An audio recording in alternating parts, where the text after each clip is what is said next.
How did you manage to balance that commitment of 15 hours plus? Because that's not including probably your own private practice. No, it's not. Which is really then perhaps even more.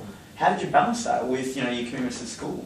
It really forced me to, forced in a good way, to for me to be proactive in what I did and how I studied. If, for example, if I missed class because I had to leave early to catch the train, I'd go the next week and say, what did I miss out? I'd have to follow it up. I couldn't leave it. It wasn't like being sick, which is like, oh, whatever, because I'd miss it regularly. And that would be quite detrimental if that continued.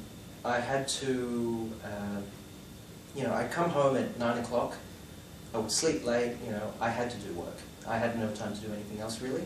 So it was studying music? Yeah, and because the train trips were like over an hour, I had plenty of time to just read my notes. That was a really productive time, I thought, for me. Because, train trips home, often full of, I don't know, music, friends, yeah, running up and down, stupid juvenile things like that, they weren't quiet and they weren't productive or anything. But, when I had an hour-long train trip to somewhere I've never been before, that was time when I could actually say, okay, I might as well do my homework, because by the time I get home, I'm done. So in other words, it was really using any available time you had? Yeah, it was. You didn't take time for granted at all, because I didn't have much of it with that much music. And so would you recommend then that students that they should sort of maintain their early commitments as just simply a tool of keeping them efficient and effective in their study? Definitely they should keep them, whether it be a job or sport or anything, drama, I don't know, it's all good. It all provides you some sort of buffer and some sort of break as well from your HSC and from your work.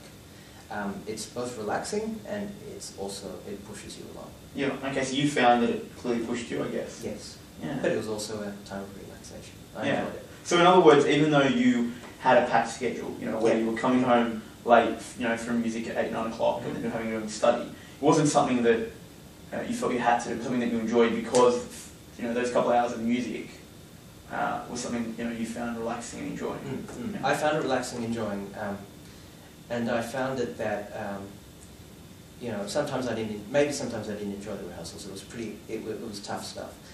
But I remember that, maybe this is something good. I mean, I was never good at scheduling. I never made timetables. But the timetable became, I've got music at this time, I get home at this time, now I have to do work. Yeah, so in other words, the sort of commitments that you had forced you into a sort of timetable that you might not have otherwise stuck to if you'd physically drawn one out. Yeah, definitely. The commitments from music pretty much made my timetable. Yeah, okay.